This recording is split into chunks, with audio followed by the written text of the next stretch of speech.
warahmatullahi wabarakatuh. Alhamdulillahi hamdan katsiran kama amar fantahu amma naha anhu wa hazzar. Wassalatu wassalamu ala asyrafil anbiya'i wal mursalin sayyidina Muhammadin wa ala alihi wa sahbihi ajma'in, amma ba'du. Faqad qala Allah subhanahu wa ta'ala, a'udzu billahi minasy syaithanir rajim. Bismillahirrahmanirrahim. Wa qul ja'al haqq wa zahaqal batil innal batila kana zahuqa. Katakanlah, kebenaran itu telah datang, yang batil pasti lenyap. Al-haqqu min rabbik, kebenaran yang sesungguhnya itu adalah datangnya dari Tuhanmu. Inilah yang akan kita kupas pada subuh ini, masalah kebenaran. Akhir-akhir ini penghuni negeri yang tercinta ini kelihatannya sebagiannya kurang bersahabat. Sian rebale, sipakasiri, mempermalukan satu sama lain. Penyebabnya adalah masing-masing kubu mengklaim golongannya lah yang paling benar, sementara kubu yang lain tidaklah benar. Konsep yang dipertaruhkan adalah bukan lagi kebenaran, tetapi pembenaran.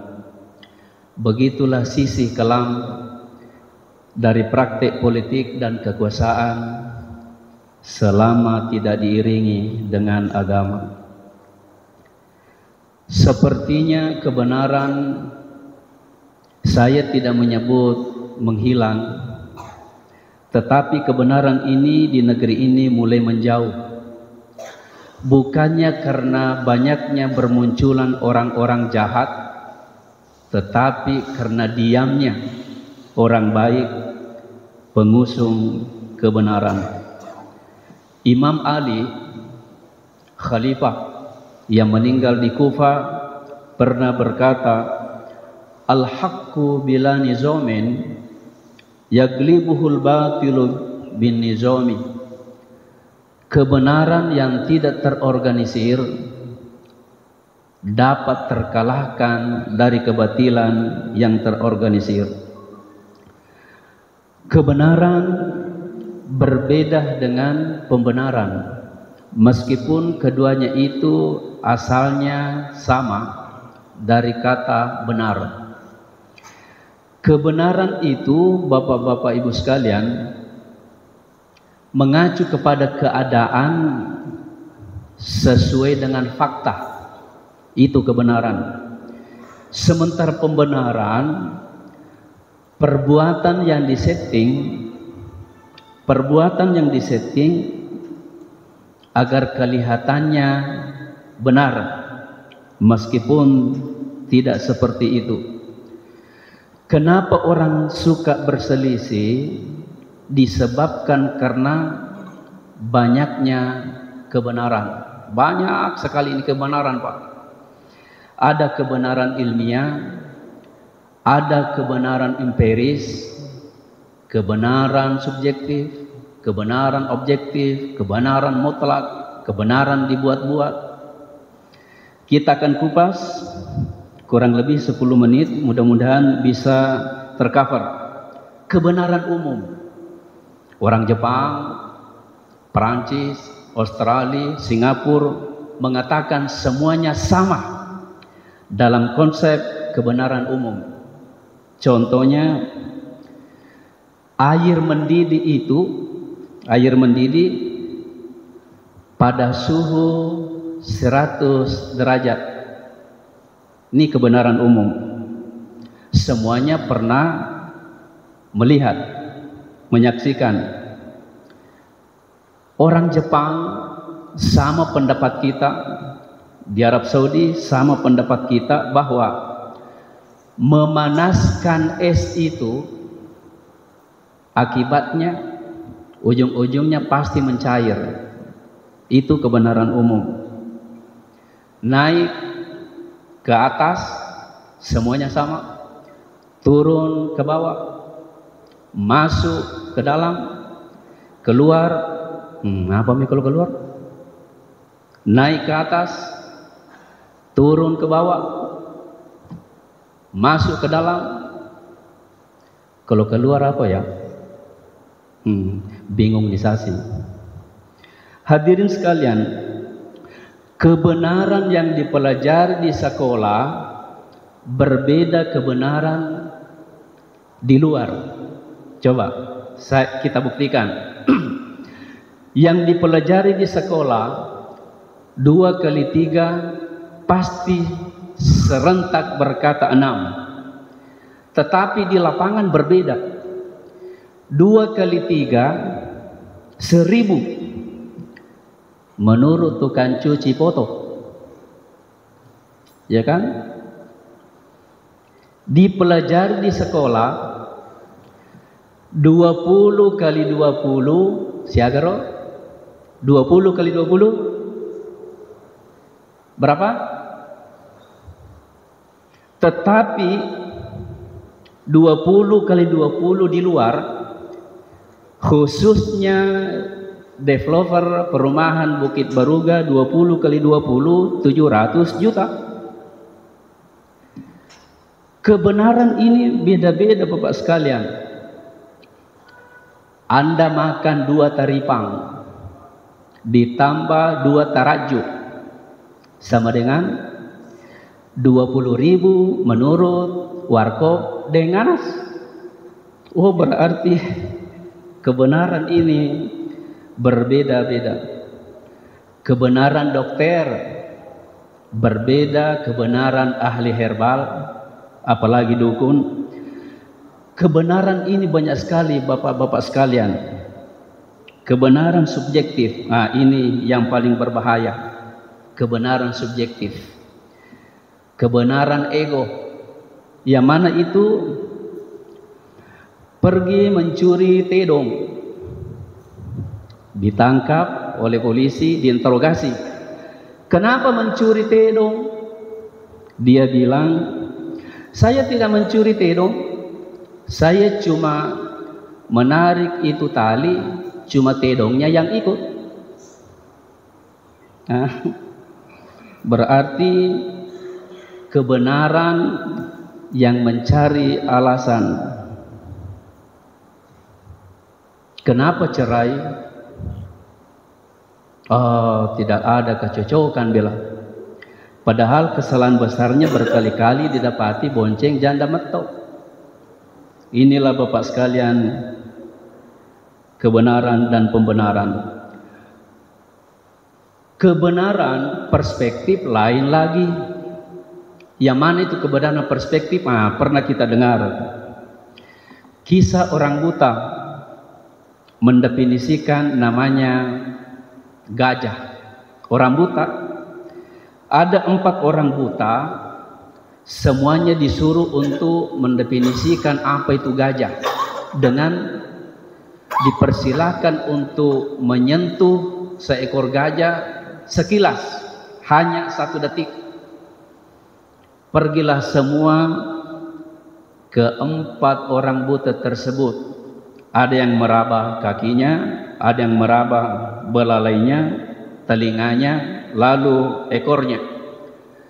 Yang berkata, yang memegang kakinya, dia berkata gajah itu adalah seperti tiang. Yang memegang belalainya Gajah itu adalah persis seperti pipa panjang yang ada rongganya. Tahu belalai kan? Yang itu gajah sana. Ya, belalai. Yang ketiga, gajah itu adalah seperti kipas karena dipegang telinganya. Kemudian yang terakhir, gajah itu adalah seperti ular, seperti tali karena dipegang ekornya. Inilah kebenaran perspektif, padahal dia tidak tahu kebenaran yang kompleks itu. Apa yang bisa kita simpulkan Bapak sekalian? Yang mendekati kebenaran, meskipun tidak 100% kebenaran objektif. Saya menyebut bukan kebenaran 100% karena ada kebenaran yang paling terindah, kebenaran mutlak, kebenaran agama. Apa itu kebenaran objektif? Kebenaran objektif ini memang substansinya tidak berubah. Emas dengan celok, apa bahasa Indonesia celok? Imitasi. Emas semakin dibakar, Anda tidak akan pernah melihat emas itu berubah. Tetap semakin dibakar semakin keluar kilatannya. Itulah ibaratnya kebenaran objektif. Tetapi subjektif, ketika dibakar itu imitasi, celok, pasti meleleh. Itulah jikalau kebenaran objektif, kebenaran subjektif dipertaruhkan, lenyaplah ini subjektif. Apa yang bisa kita simpulkan? Mudah-mudahan tidak mengusung namanya kebenaran ego. Oh, ini kebenaran ego yang paling jelek di muka bumi ini. Apa itu? Seorang pria melihat gadis cantik seksi. Tiba-tiba pria ini mendatangi wanita cantik yang seksi itu. Dicolek-colek, ditariknya, dijama, diperkosa. Perbuatannya pria ini adalah benar. Menurutnya, itulah kebenaran ego.